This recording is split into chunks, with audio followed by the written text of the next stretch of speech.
എൻസൈക്ലോവിങ്സിൻ്റെ പുതിയൊരു വീഡിയോയിലേക്ക് നിങ്ങൾക്ക് ഏവർക്കും സ്വാഗതം. ഈ വീഡിയോയിലൂടെ നിങ്ങളുമായിട്ട് ഷെയർ ചെയ്യുന്നത് 62 ലക്ഷത്തോളം വരുന്ന ക്ഷേമ പെൻഷൻ ഗുണഭോക്താക്കൾ കാത്തിരുന്ന ജൂൺ മാസത്തെ 2000 രൂപയുടെ വിതരണവുമായി ബന്ധപ്പെടുത്തിയുള്ള പ്രധാനപ്പെട്ട അറിയിപ്പുകളാണ് ഉൾപ്പെടുത്തിയിട്ടുള്ളത്.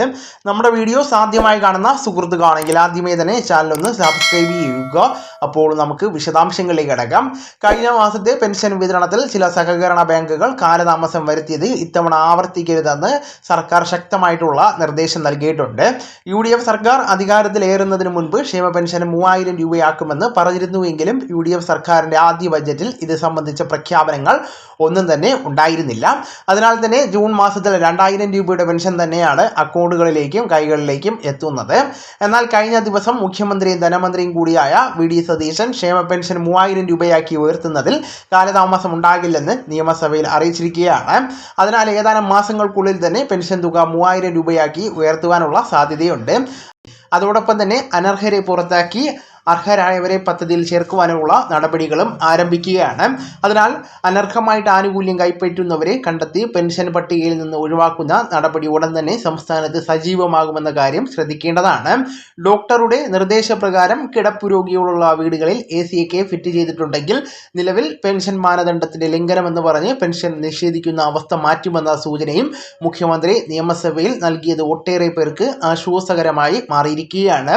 വീടുകളിലേക്കുള്ള പെൻഷൻ വിതരണം നാളെ മുതലാണ് സജീവമാകുന്നത്. ബാങ്ക് അക്കൗണ്ടുകളിൽ തുക ലഭിക്കുന്നവർക്ക് കേന്ദ്ര വിഹിതം കൈപ്പറ്റുന്നവർക്ക് 200, 300, 500 എന്നീ തുകകൾ കുറഞ്ഞ് 1500, 1700, 1800 എന്നീ തുകകളായിരിക്കും ആദ്യഘട്ടത്തിൽ അക്കൗണ്ടുകളിലേക്ക് എത്തുന്നത്. കേന്ദ്ര വിഹിതം സംസ്ഥാനം മുൻകൂറായിട്ട് അനുവദിക്കുന്നുണ്ട് എങ്കിലും ആ തുക സംസ്ഥാന സർക്കാരിന് നേരിട്ട് വിതരണം ചെയ്യുവാൻ സാധിക്കുന്നതല്ല. പകരം കേന്ദ്ര സർക്കാരിന്റെ PFMF സംവിധാനം വഴി ഈ ഒരു കേന്ദ്ര വിഹിത തുക ഗുണഭോക്താക്കളുടെ ആധാറുമായിട്ട് ലിങ്ക് ചെയ്തിരിക്കുന്ന അക്കൗണ്ടുകളിലേക്ക് അടുത്ത ദിവസങ്ങളിൽ തന്നെ എത്തുന്നതാണ്. വിവിധ ക്ഷേമനിധി ബോർഡുകളിലെ പെൻഷനും ഇന്നു മുതൽ നൽകുന്നതാണ്. ജൂൺ മാസത്തെ പെൻഷൻ വിതരണം ജൂലൈ 3 മുൻപ് തന്നെ പൂർത്തീകരിക്കേണ്ടതാണ് എന്നാണ് സർക്കാർ ഇപ്പോൾ നിലവിലെ നിർദ്ദേശം നൽകിയിരിക്കുന്നത്. അതിനാൽ ഇന്ന് പെൻഷൻ ലഭിക്കാത്തവർ വിഷമിക്കേണ്ടതില്ല. വരും ദിവസങ്ങളിൽ നിങ്ങളുടെ പെൻഷൻ ലഭിക്കുന്നതാണ്. കർഷക തൊഴിലാളി പെൻഷൻ, ഇന്ദിരാഗാന്ധി ദേശീയ വാർദ്ധക്യകാല പെൻഷൻ, ഭിന്നശേഷി പെൻഷൻ, അവിവാഹിതരായിട്ടുള്ളവർക്കുള്ള പെൻഷൻ, വിധവാ പെൻഷൻ എന്നിവ കൈപ്പറ്റുന്ന ലക്ഷക്കണക്കിന് ഗുണഭോക്താക്കളുടെ കൈകളിലേക്ക് തുക എത്രയും വേഗം തന്നെ എത്തുന്നതാണ്. ക്ഷേമ പെൻഷൻ ആനുകൂല്യം വാങ്ങുന്ന ഗുണഭോക്താക്കൾ ശ്രദ്ധിക്കേണ്ട പ്രധാന കാര്യങ്ങൾ കൂടിയുണ്ട്. ആനുകൂല്യം വാങ്ങുന്ന ഗുണഭോക്താക്കൾ ഇതുവരെ വരുമാന രേഖ സമർപ്പിച്ചിട്ടില്ല എങ്കിൽ അവ സമർപ്പിക്കുവാനുള്ള അവസാന തീയതി പ്രഖ്യാപിച്ചിരിക്കുകയാണ്. അതായത് നാളെ ഇതുവരെയായിട്ട് വരുമാന സർട്ടിഫിക്കറ്റ് സമർപ്പിക്കാത്ത 2.5 ലക്ഷത്തോളം പേരുണ്ടെന്നാണ് കണക്കുകൾ വ്യക്തമാക്കുന്നത്. അവർക്ക് ഈ ഒരു രേഖ സമർപ്പിക്കുന്നതിനായിട്ട് ജൂൺ 30 വരെയാണ് സർക്കാർ സമയം അനുവദിച്ചിരിക്കുന്നത്.